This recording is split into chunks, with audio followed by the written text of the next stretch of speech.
Welcome to Vimalagiri International School, Muvatupura. Admissions are now open for the academic year 2026-2027. തെരഞ്ഞെടുപ്പ് ചൂടാറിയതോടെ അധികാര തലപ്പത്ത് ആരെന്ന ചർച്ചകൾ സജീവമാകുന്നു. പുതിയ ഭരണസമിതിയുടെ സത്യപ്രതിജ്ഞാ ചടങ്ങ് 21-ന്. വിജയാഘോഷവും ആരവവും അടങ്ങിയതോടെ അധികാര തലപ്പത്ത് ആരെന്ന ചർച്ചകൾ സജീവമാകുന്നു. 21-ന് പുതിയ ഭരണസമിതിയുടെ സത്യപ്രതിജ്ഞാ ചടങ്ങ് നടക്കാനിരിക്കെ മൂവാറ്റുപുഴ നഗരസഭയിലും ബ്ലോക്ക് പഞ്ചായത്തിലും ഗ്രാമപഞ്ചായത്തുകളിലും തലപ്പത്തും വൈസ് ചെയർപേഴ്സൺ സ്ഥാനത്തും സ്ഥിരം സമിതി അധ്യക്ഷ സ്ഥാനത്തും ആരാകണമെന്ന ചർച്ചകളാണ് ചൂടുപിടിക്കുന്നത്.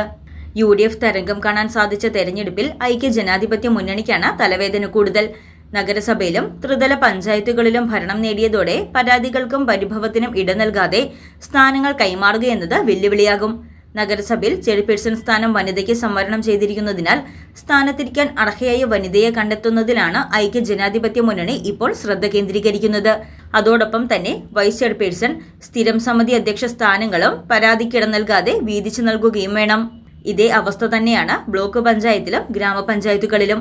തെരഞ്ഞെടുപ്പിന് മുൻപ് സ്ഥാനാർത്ഥി നിർണയം ബാലികടമലയായ ഐക്യ ജനാധിപത്യ മുന്നണിക്ക് കസേര വീതം വെക്കലും വെല്ലുവിളിയായേക്കും. ഘടകകക്ഷികളെയും വിജയിച്ച് വന്നവരെയും സമവായത്തിലെത്തിക്കാൻ ജില്ലാ നേതൃത്വത്തെ ഉൾപ്പെടെ രംഗത്തിറക്കേണ്ടി വരുമെന്നാണ് സൂചനകൾ. News desk Muvattupuzha news. കുറഞ്ഞ ചെലവിൽ അത്യാധുനിക ആരോഗ്യ പരിരക്ഷ. MCS hospital. We take care of your health.